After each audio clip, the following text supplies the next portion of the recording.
This time in the garage we're going to be working on this little Sundowner mini bike. It had a carburetor that was leaking. They tried to repair it before. The gas was still rolling out of it, so I found a couple of pinholes in the float bowl. So I tried everywhere to look for this Bing carburetor. I got a number off it and stuff, but I couldn't find anything on this whole thing, so I took the numbers off of it. And anyway, inside the float bowl there were some pinholes, so I dug it out with my Dremel, cleaned it up, sanded it, and put some gas tank sealer.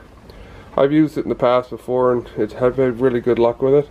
So what was happening, it just kept dripping out through the float bowl. And if this carburetor is kind of interesting, or this engine, it's a Sachs engine, and the carburetor sits down in an indent in the casing, so it was just filling up with gas in there. So I fixed that about a week ago, let it set. So I'm just going to put the car back on and see if the leak stopped.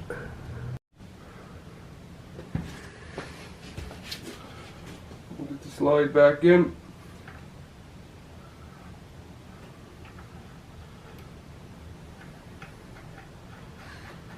A little bit easier to get this screw together first. This thing was working. I had it started up and drove it around the driveway, and what little bit of gas was in it, it was working fine, just that it was pouring gas out of it.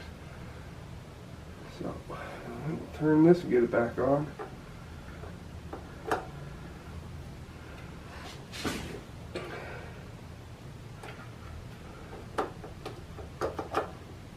Tiny little nuts that hold these on, and my big fingers are, it's not going to be easy. It might take a couple of tries. If I get frustrated enough, I'll have to turn the camera off so I can swear in peace.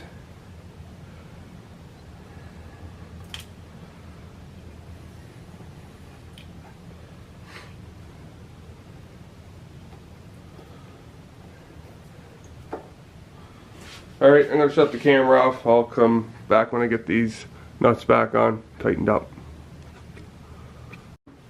Actually, I should have filmed that the nuts screwed right back onto the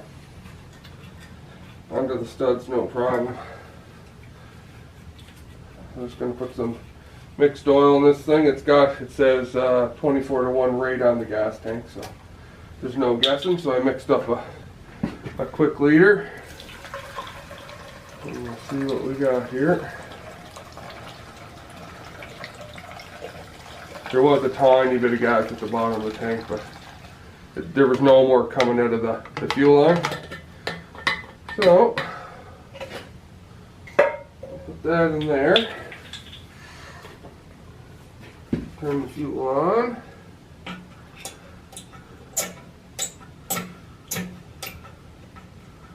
Give her a couple of tappy tap taps. Make sure that it's not flooding anymore. Well, we filled up the float bowl and stopped leaking.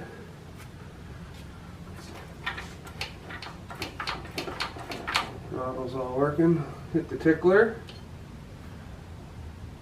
Yep. Oh, that looks pretty good.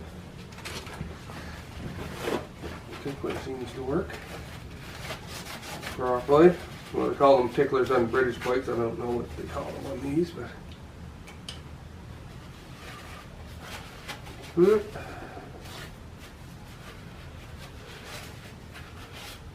just going to leave the fuel filter off here while I give her a start, so I can keep an eye on if it's still flooding or not. See if this thing will go. Oh yeah, it's a pull start.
just got back from taking this thing for a little rip. It's working alright, but it's pulsing like crazy. It seems to be something in the transmission. I noticed the whole engine rocks back and forth. I think there might be a bent shaft or something on the output. But seems to run okay. It's still leaking a little bit of gas, but it's not out of the float bowl this time. It's leaking by the float itself, the float needle, and the jet is wore right out. So we're gonna have to try and source a new carburetor for this. Other than that, it starts and runs and drives. You can drive it like it is. The owner's coming to pick it back up next week sometime, and he's going to decide if he wants to put more money into it or not. But that's all for this time on ECRN Garage. Happy New Year, everyone. We'll see you next year.